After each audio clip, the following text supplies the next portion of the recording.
그들이 아침에 지나갈 때에 무화과 나무가 뿌리채 마른 것을 보고 베드로가 생각이 나서 여짜오되 라삐여 보소서 저주하신 무화과 나무가 말랐나이다. 예수께서 그들에게 대답하여 이르시되 하나님을 믿으라. 내가 진실로 너희에게 이르노니 누구든지 이 산더러 들려 바다에 던져지라 하며 그 말하는 것이 이루어질 줄을 믿고 마음에 의심하지 아니하면 그대로 되리라. 그러므로 내가 너희에게 말하노니 무엇이든지 기도하고 구하는 것을 받은 줄로 믿으라. 그리하면 너희에게 그대로 되리라. 서서 기도할 때에 아무에게나 혐의가 있거든 용서하라. 그리하여야 하늘에 계신 너희 아버지께서도 너희 허물을 사하여 주시리라 하시니라. 아멘. 성경을 보면 예수님을 믿는 사람들이 어떤 존재인지 표현하는 다양한 표현법들이 등장하고 있습니다. 요한복음에서는 예수님을 영접하는 사람들을 하나님의 자녀라고 부르고 있고, 베드로전서에서는 택하신 족속이요 왕 같은 제사장이요 그의 소유가 된 백성이라고 예수님을 믿어서 하나님의 백성이 된 사람들을 그런 존재다라고 묘사하고 있습니다. 시편에서는 우리는 하나님이 기르시는 양과 같은 존재들이다라는 우리의 존재를 표현하는 표현들이 나오고 있습니다. 그 중에서 오늘 특별히 하나 살펴보고 싶은 표현이 있는데요, 바로 그리스도의 군사라는 표현입니다. 이 디모데후서 2장 3절부터 4절 말씀에 나오는데요, 우리 한번 화면에 띄워주시고 한번 우리 디모데후서 2장 3절 4절 말씀을 한 목소리로 같이 읽겠습니다. 시작. 너는 그리스도 예수의 좋은 병사로 나와 함께 고난을 받으라. 병사로 복무하는 자는 자기 생활에 얽매이는 자가 하나도 없나니 이는 병사로 모집한 자를 기쁘게 하려 함이라. 아멘. 네. 디모데후서에서 사도 바울이 예수님을 믿어서 신앙생활을 하는 이 사람들을 보고 그리스도의 좋은 병사, 예수의 좋은 병사라고 이야기를 하고 있습니다. 병사, 오늘날로 말하면 군인인데, 군인은 어떤 사람일까요? 정치는 정치인들이 하고요, 경제에 관련된 일은 사업가들이 하고, 학문에 관련된 일은 어떤 사람들이 하죠? 학자들이 합니다. 그리고 우리 이 나라의 치안은 누가 담당하죠? 경찰들이 담당을 합니다. 그렇다면 군인은 어떤 이 역할을 담당하는 사람들일까요? 바로 전쟁을 담당하는 사람들입니다. 예수님을 믿은 사람들, 예수님의 자녀가 된 사람들은 모두 십자가의 병사이고, 우리는 그럼 어떤 전쟁을 담당해야 할까요? 우리가 예수님을 믿고 나서 교회에서 옹기종기 소총을 들고 사격 훈련을 하면서 교회를 수호하는 임무를 해야 할까요? 아닙니다. 우리는 바로 영적인 전쟁을 담당하는 군사들이라는 것을 성경은 우리에게 알려주고 있습니다. 예수님을 믿고 우리는 이 땅 가운데 어떤 전쟁을 해 나가야 하느냐?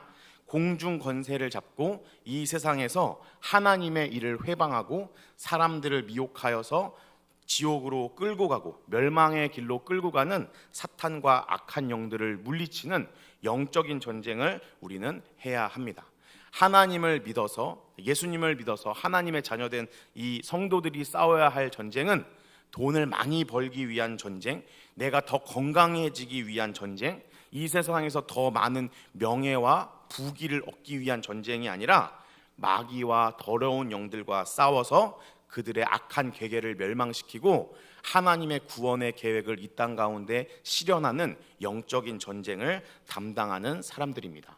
그런데 이 전쟁은 너무나도 고통스러운 일입니다. 그래서 사도 바울이 디모데후서에서도 이 고난을 받으라, 함께 고난을 받으라라고 이야기를 하고 있고, 빌립보서에도 동일하게 이 예수님을 믿어서 신앙생활을 하는 사람들에게 찾아올 고통에 대해서 이렇게 말씀하고 있습니다.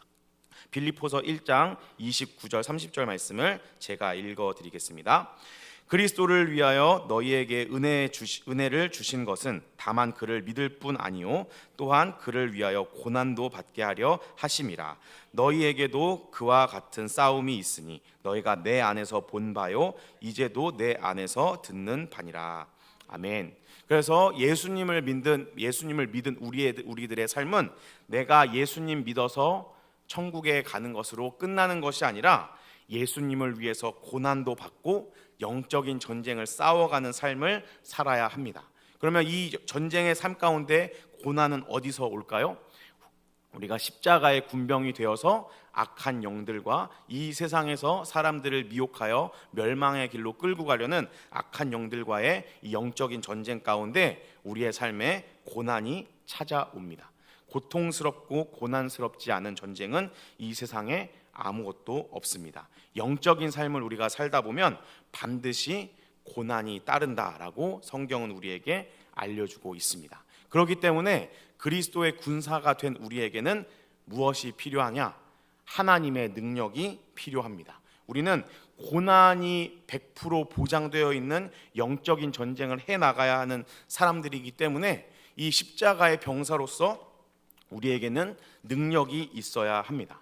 전쟁에 있어서 무기도 중요하고 전술도 중요하고 전략도 많이 중요하지만 실제적으로 이 전쟁을 수행하는 군사들에게 가장 필요한 것은 기초 체력과 자기의 역량이 가장 중요합니다. 아무리 좋은 무기를 가지고 아무리 좋은 전술을 가지고 있다고 할지라도 그것을 수행할 수 있는 자기의 역량이 떨어지면 군사들의 힘은 모자랄 수밖에 없고 전쟁에서 결코 승리할 수가 없습니다.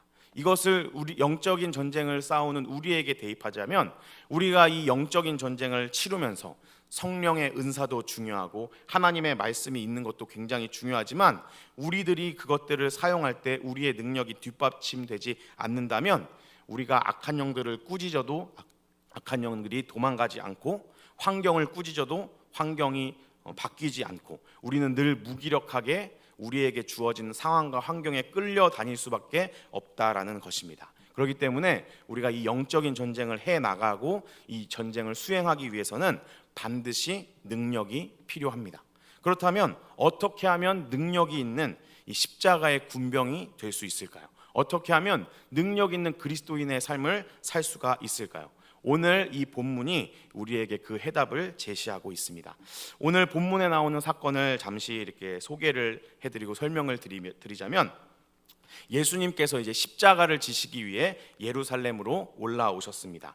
이때에 어린아이들을 비롯해서 수많은 사람들이 예수님이 오시는 길을 환영하기 위해서 자기 겉옷을 벗고 종려나무 가지를 흔들면서 호산나 호산나 외치며 예수님을 환영하는 이 종려주일의 사건이 일어났습니다. 그리고 하루가 지나서 날이 어두워져서 예수님은 베다니로 가셔서 조금 휴식을 취하시고 이튿날 다시 예루살렘으로 돌아오셨습니다.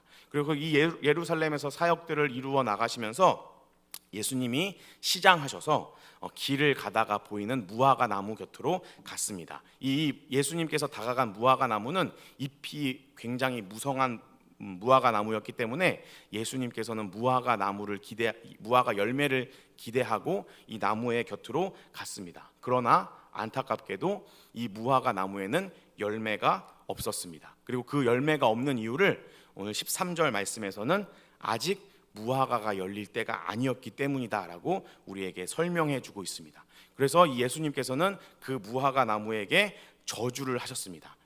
너가 다시는 열매를 맺지 못할 것이다. 그리고 이튿날 그 나무 있는 데로 가보니 실제로 그 무화과 나무가 말라버리는 것을 베드로가 발견하고 그것을 예수님께 이야기해 주는 사건이 오늘 우리가 함께 읽은 이 본문의 말씀입니다. 그래서 이 베드로는 어떻게 이런 일이 가능할 것인가? 예수님이 한마디 했더니 나무가 하루아침에 메말라버리는 이 사건이 어떻게 발생할 것인가? 발생할 수 있는가? 이것이 굉장히 궁금하였습니다. 어떻게 하면 이렇게 예수님처럼 능력 있는 말 한마디를 할 수 있을까? 이것이 베드로에게는 굉장히 궁금했습니다. 이것을 오늘날 우리에게 대입하자면 어떻게 하면 능력 있는 하나님의 역사를 체험하는 그리스도의 군병이 된 삶을 우리가 살 수 있을까라는 질문으로 바꾸어 볼 수 있습니다. 그 질문에 대해서 예수님께서는 이렇게 대답하십니다. 22절 말씀인데요. 우리 한번 같이 읽어보겠습니다.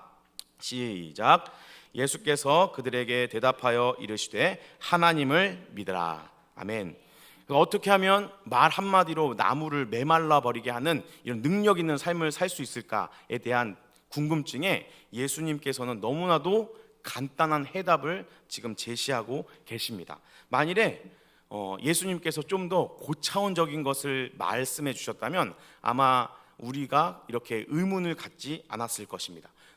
하나님을 믿으라라는 이 간단한 대답이 우리에게는 많은 질문과 당황을 오히려 불러일으킵니다. 만일에 예수님께서 너희도 나처럼 말 한마디로 나무를 메마르게 할 수 있는 능력을 갖고 싶다면 40일 금식 기도를 해라, 성경을 백독해라, 그리고 하루에 10시간씩 기도해라. 만일에 이렇게 예수님께서 말씀하셨다면 제자들이 그럼 나도 예수님처럼 능력 있는 삶이 되기 위해서 오늘부터 당장 하루에 10시간씩 기도해야겠다, 나도 성경을 백독해야겠다, 이렇게 하고 그것을 열심히 해나갔을 텐데 예수님께서는 하나님을 믿으라라고 이야기하고 계십니다.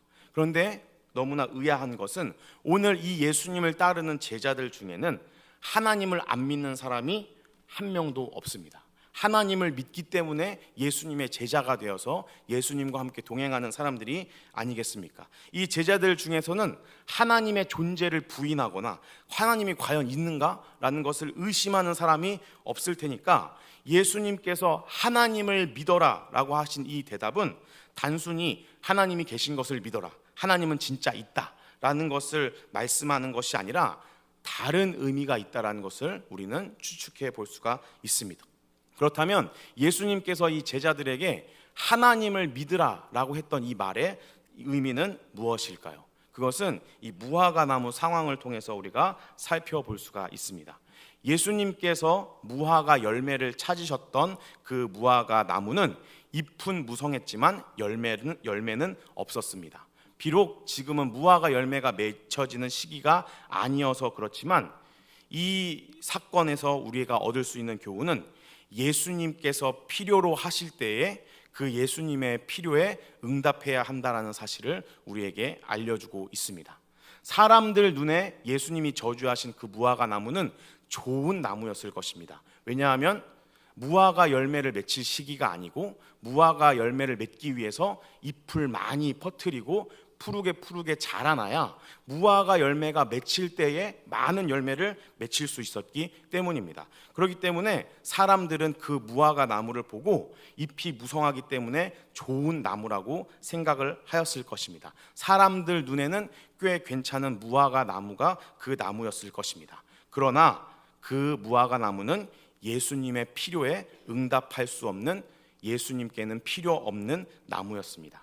사람의 기준으로 봤을 때는 좋은 나무일 수 있지만 예수님의 기준으로 봤을 때는 쓸모없는 나무였습니다. 그래서 예수님은 그 무화과 나무를 저주하셨습니다. 그렇기 때문에 오늘 우리가 이 본문의 사건을 통해서 예수님께서 요구하는 믿음은 어떤 믿음이냐? 사람의 기준으로 살아가는 것이 아니라 하나님의 기준으로 살아가는 것이 하나님께서 원하시는 믿음의 삶이다라는 것을 우리가 살펴볼 수가 있습니다. 사람이 보기에 좋은 인생이라고 해서 하나님께 필요한 인생이 아니라는 것입니다. 사람이 보기에는 좋은 인생이라고 해서 다 하나님께 쓸모있는 유용한 인생이 아닙니다. 반대로 사람이 보기에는 별 볼 일 없는 인생이라 할지라도 그 인생이 하나님 앞에 쓸모있는 인생일 수가 있는 것입니다.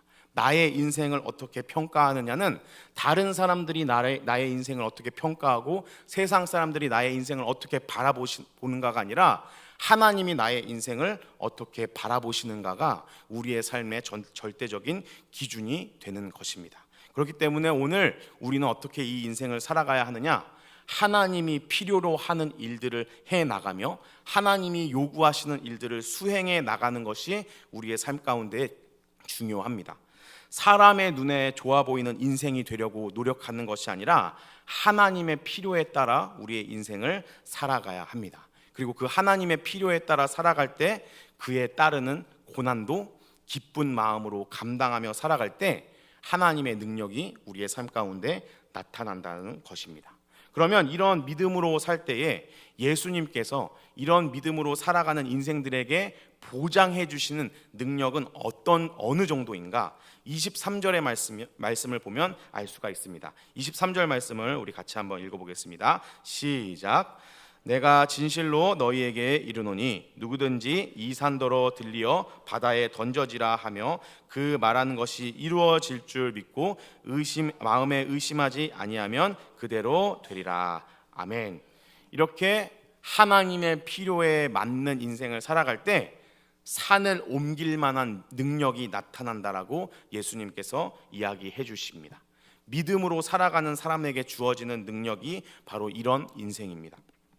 내가 원하는 인생, 다른 사람들 눈에 좋아 보이는 인생이 아니라 하나님이 필요하시는 인생, 하나님이 필요로 하시는 인생을 살아갈 때 우리는 능력 있는, 산을 옮겨 바다에 던질 수 있는 능력 있는 십자가의 군사, 예수 그리스도의 좋은 병사가 될 수 있다는 것을 예수님은 오늘 이 사건을 통해 우리에게 알려주고 계십니다. 그렇다면 하나님께 필요한 인생은 어떤 인생일까요? 마태복음 6장 33절에 보면 하나님의 나라와 의를 구하는 인생이 바로 하나님께 필요한 인생입니다. 하나님의 나라를 구한다라는 것은 어떤 의미일까요? 하나님의 통치를 구한다라는 의미입니다.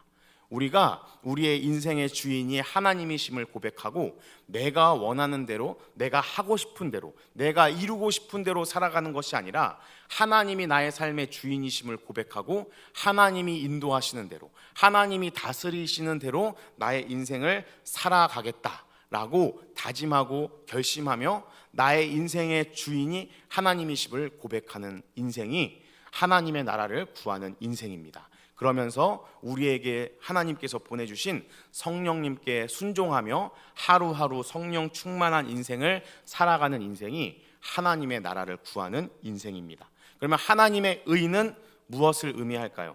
성경에서 말하는 의는 하나님과의 올바른 관계를 의미합니다. 죄로 인하여서 단절되었던 하나님과 나의 관계가 예수님의 십자가의 보혈의 공로로 회복되어서 이제 다시 하나님과 교제하며 하나님과 동행하는 삶을 살아가는 것이 바로 의로운 사람입니다. 착한 일을 많이 하고 선한 일을 많이 하는 것이 의로운 삶이 아니라 하나님과 친밀하게 매일매일 함께 동행하는 것이 하나님 보시기에 의로운 삶입니다. 이렇게 우리가 하나님의 나라와 의를 구하며 하나님과 열심히 사랑하며 하나님의 통치가 나의 삶 안에 또 나의 생활과 나의 인생 가운데 그리고 더 나아가서 나의 주변 사람들에게 실현되기를 바라면서 힘쓰고 애쓰며 하나님을 구하는 삶이 바로 하나님께 필요한 인생입니다. 내가 원하는 인생, 다른 사람들을 눈에 좋아 보이는 인생이 아니라 하나님이 필요로 하시는 인생을 살겠다라고 다짐하고 그렇게 살아갈 때 믿음의 능력이 우리에게 나타나서 우리는 능력 있는 그리스도의 삶을 살 수 있게 되는 줄로 믿습니다. 근데 우리가 이렇게 그러면 이 설교 말씀을 잘 듣고 하나님 말씀을 잘 듣고 맞습니다. 저도 산을 옮길 만한 이런 능력 있는 그리스도인의 삶을 살고 싶습니다. 라고 결단하고 다짐하며 살아갈 때 사탄의 두 번째 공격이 시작됩니다. 그것은 바로 의심입니다. 사람들의 눈에 좋아 보이는 인생을 살도록 우리를 유혹하던 사탄이 우리가 그 유혹에 넘어가지 않고 나는 하나님이 필요한 인생을 살겠다라고 다짐하고 결단하며 살아갈 때 사탄이 우리를 공격하는 루트는 바로 의심입니다. 그래서 우리가 그 믿음대로 살아가는 것을 방해하는 사탄의 두 번째 공격이 시작됩니다. 그래서 23절 하반절을 보면 그 말하는 것이 이루어질 줄 믿고 마음에 의심하지 아니하면 그대로 되리라 라고 예수님께서 말씀하고 계십니다. 믿음으로 살아가는 삶의 가장 큰 장애물은 바로 의심입니다. 진짜 사람 보기에 좋은 인생이 아니라 하나님이 필요한 인생을 살아가도 내가 행복하게 살 수 있을까? 내가 그냥 나의 모든 걸 다 포기하고 내 욕심을 포기하고 하나님이 필요한 인생으로 살기 위해 다짐하고 그렇게 살아가면 인생이 너무 재미없지 않을까? 그리고 오히려 나는 행복하지 않고 늘 고난 가운데 욥처럼 살아가게 되진 않을까라는 그런 의심과 잘못된 선입관들이 우리가 믿음의 삶을 사는 것을 방해합니다. 그리고 우리가 아무리 예수님을 믿어서 하나님의 자녀가 되어도 여전히 우리에게 이 육신이 있는데 그래도 다른 사람들에게 보여줄 만한 그런 어떤 건덕지는 좀 있어야 되지 않을까? 여전히 우리의 육신에 필요한 것들이 있는데 이런 것들을 완전히 무시하면 너무나 힘든 삶을 살지 않을까? 내가 정말 하나님의 나라와 의를 구하면서 살아갈 때 하나님이 내 인생을 책임져 주실까라는 의심들이 일어나서 우리가 믿음의 삶을 살아가는 것을 방해합니다. 이런 사탄이 주는 의심도 있지만 하나님이 시키시는 훈련도 이 과정에 필요합니다. 우리가 믿음대로 살겠다라고 결단하고 다짐한다고 해서 하나님의 역사가 즉각적으로 바로 나타나지 않습니다. 우리가 믿음대로 살기로 결심했다고 해서 우리가 믿음대로 살 수 있는 모든 상황과 환경이 우리에게 제공되는 것 또한 아닙니다. 오히려 우리의 삶의 환경이 우리의 믿음과는 반대로 전개되기도 합니다. 그래서 의심이 일어나고 하나님이 나의 삶을 돌아봐 주시지 않는 것 같고 많은 혼란과 혼돈 속에 과연 이 길이 맞는지 우리로 하여금 혼란과 고민을 하게 됩니다. 그래서 이런 믿음의 싸움을 싸우는 이 나의 모습에 좌절하고 지치기도 합니다. 이 영적인 전쟁을 해 나가면서 살아간다는 것은 굉장히 힘들고 고난스러운 일입니다. 우리가 믿음의 이 영적 전쟁을 싸워 나가기 위해서는 외부적으로는 사탄의 공격과도 싸워야 하지만 내부적으로는 내 안에서 끊임없이 일어나는 이 의심과도 싸워야 하기 때문입니다. 하지만 이 의심의 싸움에서 이겨야 능력이 나타납니다. 이 의심을 일으키는 악한 영의 공격을 우리가 무찔러야 그 다음부터 하나님의 능력을 경험할 수가 있습니다. 하나님의 뜻대로 살면 재미없어. 그리고 야 너도 육체가 있는데 육신의 필요도 어느 정도 챙겨야지. 하나님이 주시는 은혜는 영적인 것이지 육적인 일은 네가 알아서 잘 챙겨야 되는 거 아니야? 라는 그런 의심의 마음이 들 때 우리는 믿음으로 결단하고 비록 그 과정 가운데 하나님이 즉각적으로 우리의 삶에 도와주시지 않고 오히려 나의 상황은 점점점 더 악화되고 어려워질지라도 이 의심의 공격을 우리는 이겨내야 합니다.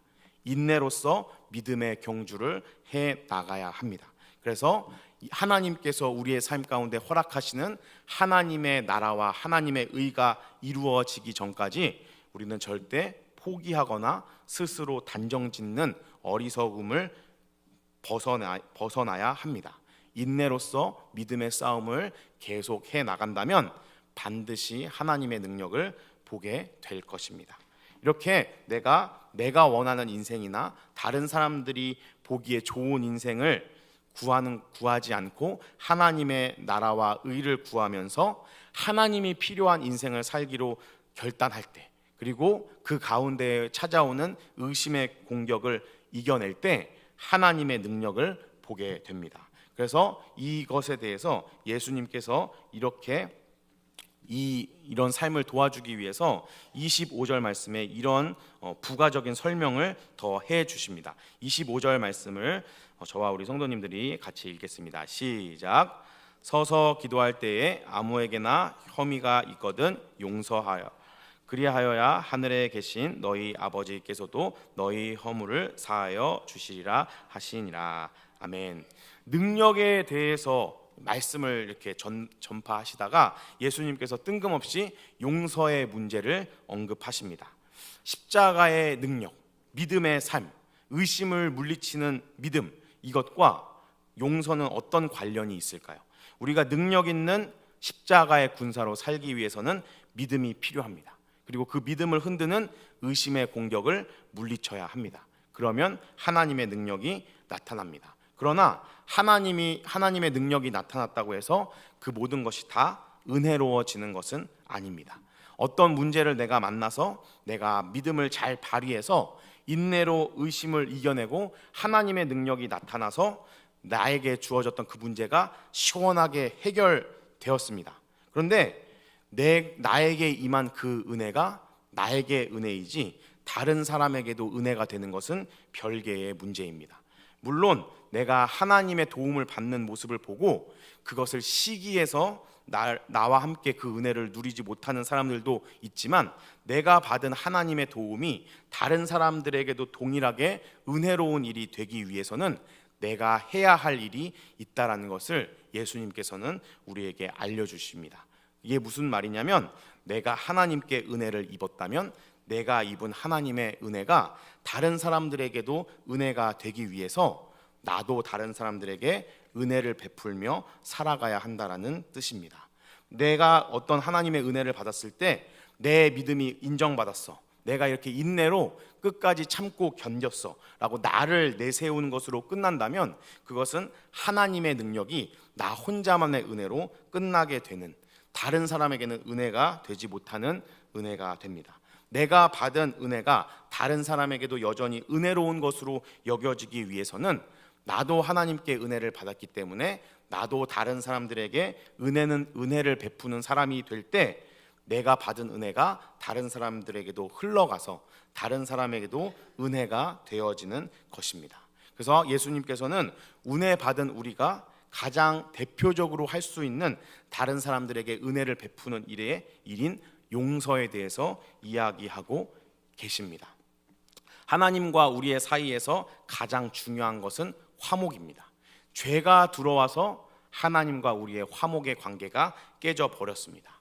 그래서 우리와 하나님과의 관계가 소원해졌고 그 관계를 회복하기 위해 예수님이 십자가에서 피를 흘려주셨습니다. 마찬가지로 사람과 사람 사이의 관계에서도 왜 문제들이 발생할까요? 죄가 있기 때문입니다. 그리고 그 죄를 용서하지 못해서 각박한 인생이 살아가게 됩니다. 사람들이 서로 살아가다 보면 서로에게 실족하고 실망하고 다른 사람에게 피해를 끼치고 실수하고 넘어지기도 합니다. 그러나 이런 잘못된 일들이 벌어졌을 때 잘못을 한 사람은 그 죄의 문제를 깨끗이 해결해야 하고 그 피해를 당한 사람은 그 사람을 하나님이 나에게 베푸신 은혜를 생각하며 용서해 줄 수 있어야 합니다. 이 용서한다라는 것은 단순히 그냥 좋은 게 좋은 거니까 다 덮고 넘어갑시다 라는 것이 아닙니다. 이 용서는 그 사람이 다시 그 공동체 안으로 들어올 수 있도록 모든 죄의 문제를 철저하게 해결하고 그 가운데 다시 하나님 안에서 누리는 진정한 화평과 화목을 힘쓰기 위해서 애쓰는 것을 말하는 것입니다. 이렇게 다른 사람들에게 은혜를 베풀며 살아갈 때 우리의 삶은 정말로 능력 있는 그리스도인의 삶이 되는 줄로 믿습니다. 예수님께서는 우리에게 말씀하십니다. 너희가 능력이 필요하냐? 그럼 믿음을 가져라. 믿음이 너에게 있느냐? 그렇다면 그 믿음을 흔드는 의심을 이겨내라. 그리고 인내해라. 그러면 하나님의 능력이 너희에게 나타날 것이다. 그리고 하나님의 능력을 너가 얻었느냐? 그렇다면 그 하나님의 능력, 내가 경험한 그 하나님의 능력이 다른 사람에게도 은혜가 될 수 있도록 은혜를 베풀어라 라고 말씀하십니다.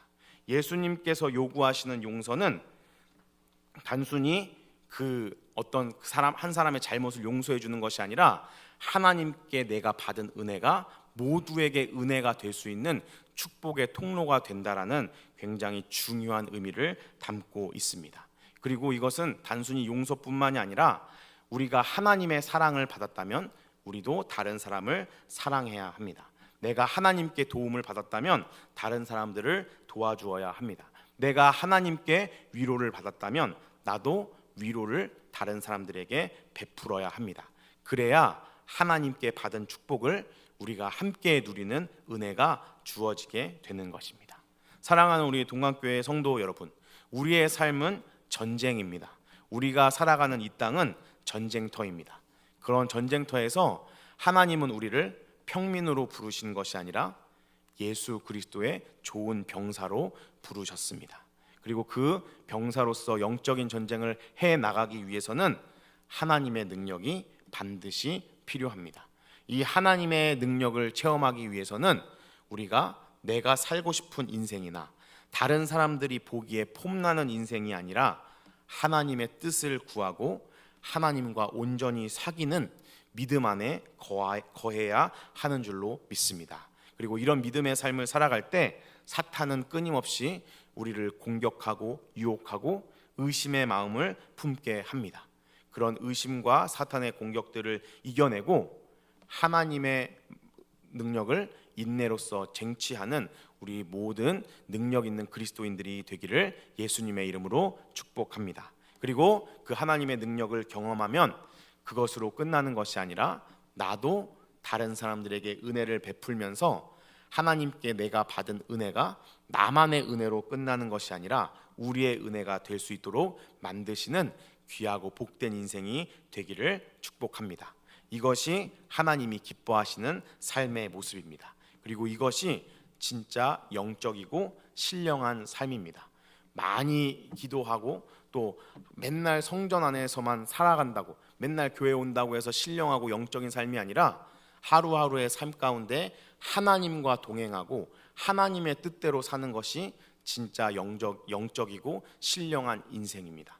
우리 모두가 진짜 하나님께서 원하시는, 하나님이 기뻐하시는 인생을 살아가면서 영적이고 신령한 인생을 살면서 이 땅 가운데 많은 하나님의 축복을 흘려보내는 축복의 통로들이 되시기를 예수님의 이름으로 축복합니다.